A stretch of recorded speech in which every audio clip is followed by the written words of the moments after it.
Shadows of the past. The silent town. The fog rolled over the quiet streets of Ravens Hollow as Lena Carter pulled her car into the town's only motel. It had been 10 years since she left this place. 10 years since the murder of Rachel Morrish, her childhood friend. Lena wasn't just here to visit.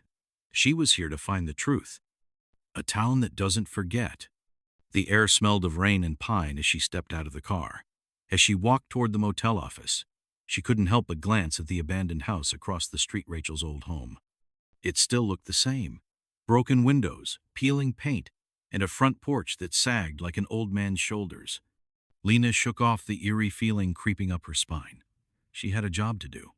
The next morning, she found herself standing in front of the Ravens Hollow Sheriff's Office. Inside, Sheriff Tom Briggs sat behind his desk, his deep-set eyes watching her cautiously. "You shouldn't have come back, Lena," he said, his voice gruff. Lena leaned forward, placing an old newspaper clipping on his desk. It was Rachel's case. "Someone in this town knows what happened to Rachel, and I'm going to find out who." The sheriff sighed, rubbing his temples. "The case is closed.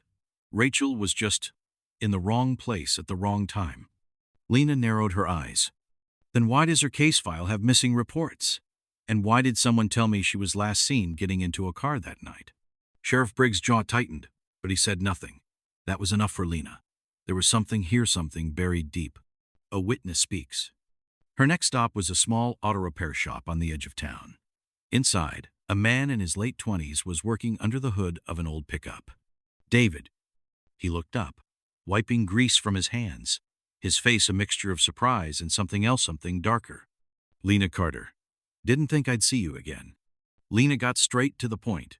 "David, I need to know what really happened the night Rachel disappeared." David exhaled, shaking his head. "I told the cops everything. They didn't believe me then, and they won't now." "Try me," Lena said. David hesitated, then finally spoke. "Rachel and I fought that night. She stormed off. I followed her, but before I could reach her, I saw her get into a car. A black sedan. It had a red star sticker on the back." Lena felt her heartbeat quicken. "You never told the police this?" David laughed bitterly. "They decided I was the suspect. What was the point?" Lena took a deep breath. A black car. A red star. It wasn't much, but it was a lead. Secrets beneath the floorboards. That evening, as the sun set behind the hills, Lena stood in front of Rachel's old house. Something about this place felt unfinished, like the house itself was waiting to tell its story. Inside, dust covered everything.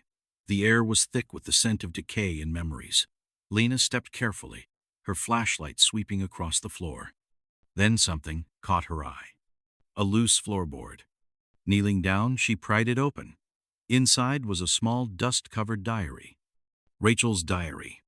Lena's hands trembled as she flipped through the pages. Most of it was normal school drama, summer plants until the last entry. "I know what he did. If I don't leave tonight, I might never leave at all." A chill ran down Lena's spine. Who was she talking about? A sudden noise made her freeze. A floorboard creaked behind her. She turned sharply, her flashlight beam catching a dark figure standing in the doorway. A man, watching her. The diary slipped from her fingers. The figure took a step forward, and the screen cut to black. The truth in the dark. The stranger in the doorway.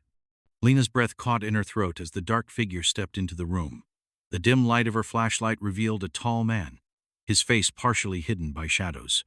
"You shouldn't be here," he said, his voice low and rough. Lena took a step back, her heart pounding. "Who are you?" she demanded, gripping the diary in her shaking hands. The man hesitated before stepping closer. The light caught his face, and Lena gasped. It was Sheriff Briggs. "Put the diary down, Lena," he said, his voice unnervingly calm. But Lena's instincts screamed at her. She held the diary tighter. "You knew," she whispered. "You knew what happened to Rachel, didn't you?"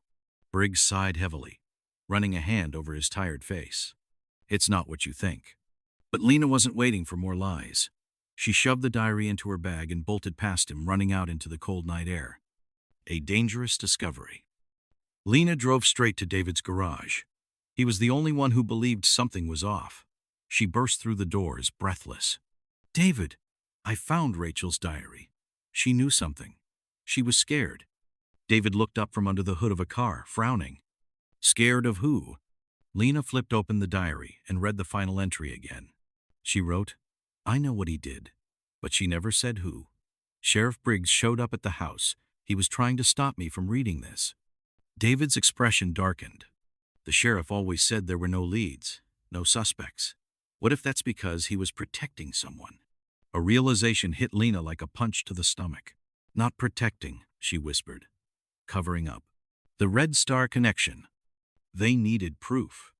Lena scanned through the diary again, then noticed something she'd missed before. She wrote about someone she was seeing before she died.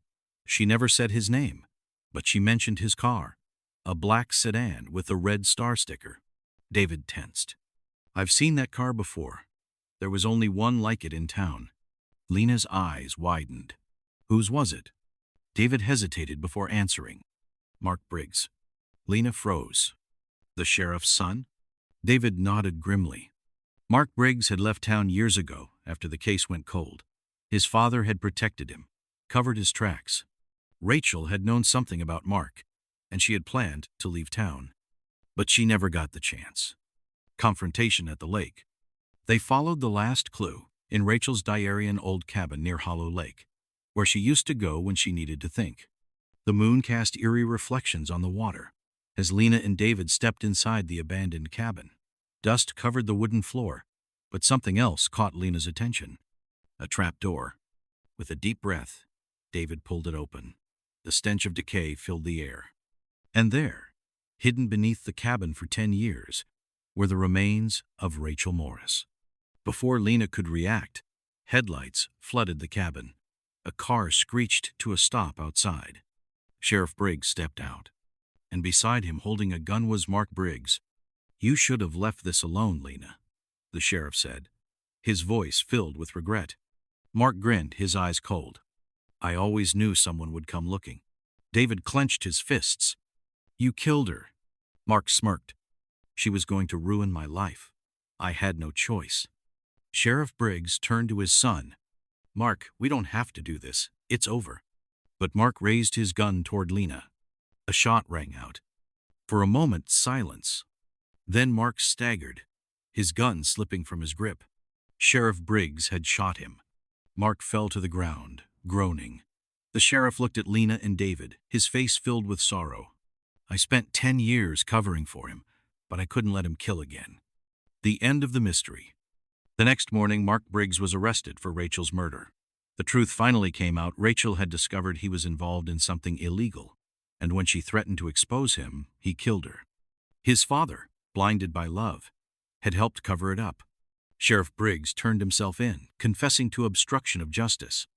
As Lena stood by Hollow Lake, looking at the still waters, she felt the weight lift from her chest. Rachel finally had justice, and Raven's Hollow could finally let go of its darkest secret. Fade to black. The end.